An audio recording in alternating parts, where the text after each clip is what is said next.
Hey friends, okay, so now that we've seen the video about Japanese artist Hiroshige and his beautiful fish prints, we're gonna try to make one on our own, okay? So same method as last time when we just used our shapes. We're gonna cut a shape out of some foam, stick it on the cardboard, and then make a print, okay? So this is the same thing, same kind of foam, just a different color, okay?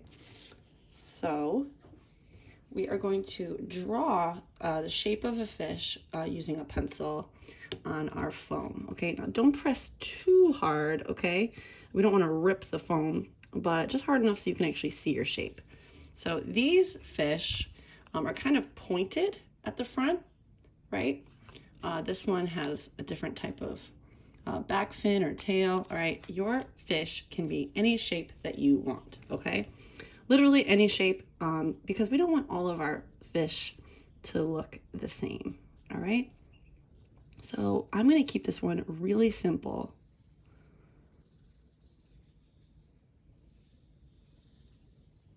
Kind of like a oval type shape. Then I'm going to give him a big back fin. I'm gonna kind of give him some nice fins like that. It's going to be a little bit different for you to be drawing on foam. Just don't press hard, but not too hard, okay? And that's it. I'm going to cut a little slit there for a happy mouth. All right, can you see that? All right, so now we're going to cut it out very carefully. Okay. Start down here.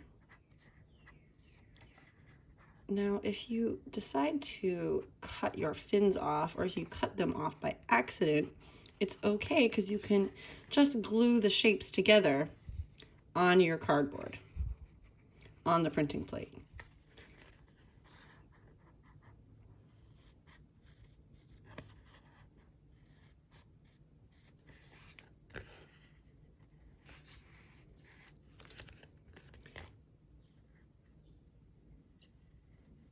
Remember that this type of printing is pretty much like making a stamp.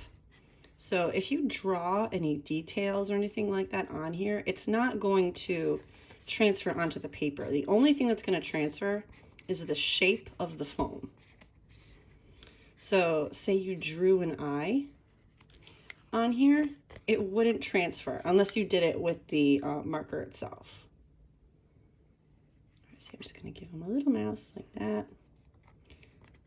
Pull that out. All right.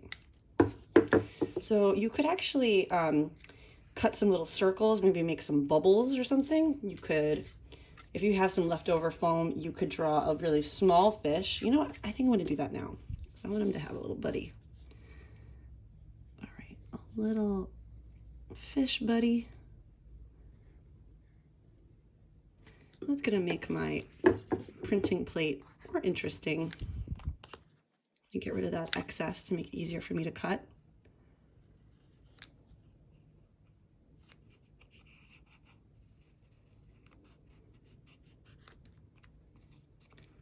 Do this part nice and slow.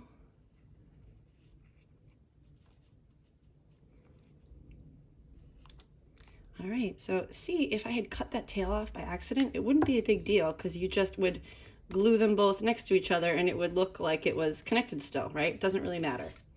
All right.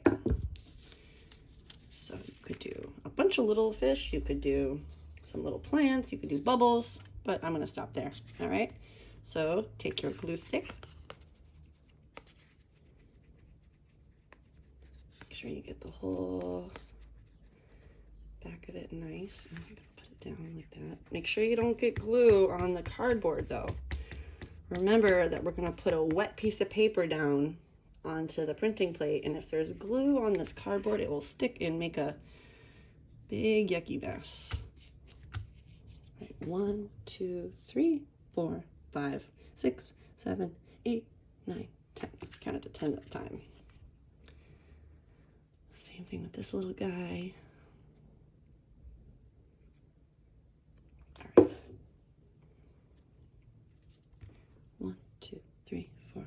6, 7, 8, 9, 10. Okay, I decided I think I'm going to use a different color combination this time. I'm going to go with orange. Notice how I'm doing it in one direction, not just scribbling like that. You need to cover the whole foam evenly.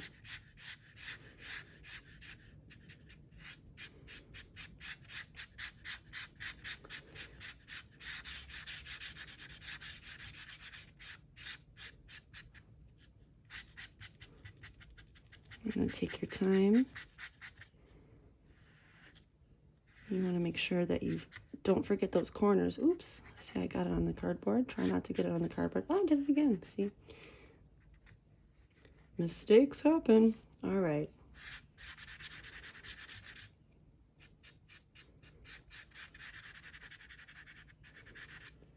I wonder what will happen with the marker that got onto the cardboard. It might transfer onto the paper if I press it down.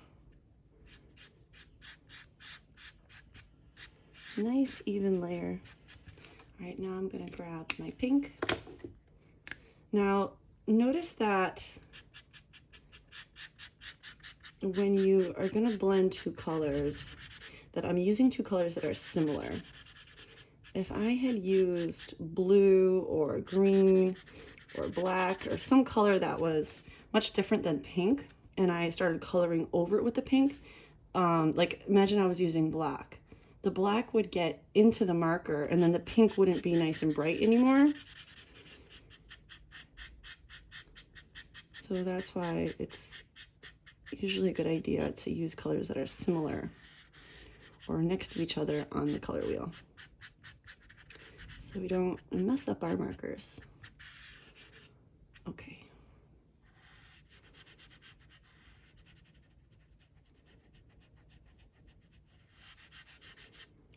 All right, let's see what happens.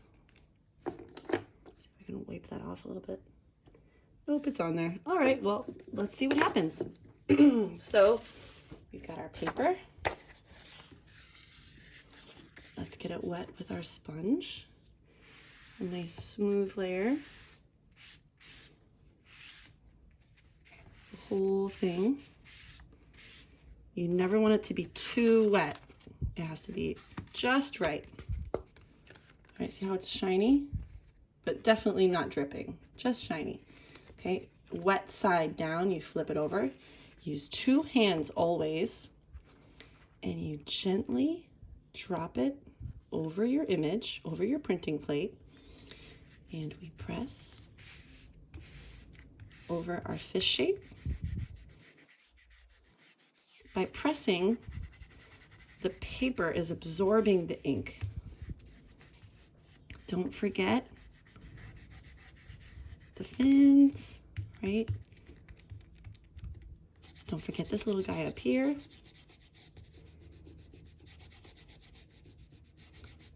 Okay. And then I'm gonna pull it from one side. All right, that looks really nice, actually. And that part didn't come off. All right, let's do our ghost print. Got another piece of paper here. Get it wet.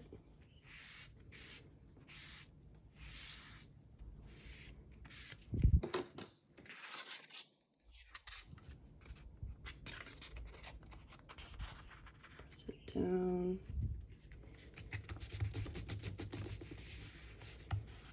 All right, see I'm using two hands and I'm keeping the paper very still. I'm not smooshing it around. I'm not letting the paper move at all, because that will totally mess up our image and it will just look very blurry.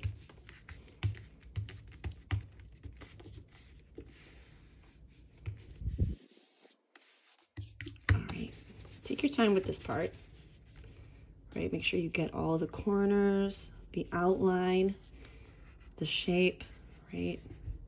because you want that whole image to transfer. If you only press like on part of it, you're only going to get a little blob, right? If you want to get that whole shape to look really nice and crisp, you got to really take your time and get all those edges of your shape.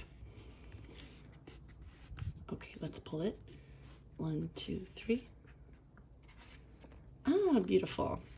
So you tell me which one you like better. Do you like the original or the ghost print? Remember, we could always do a third, but I think we're going to stop there.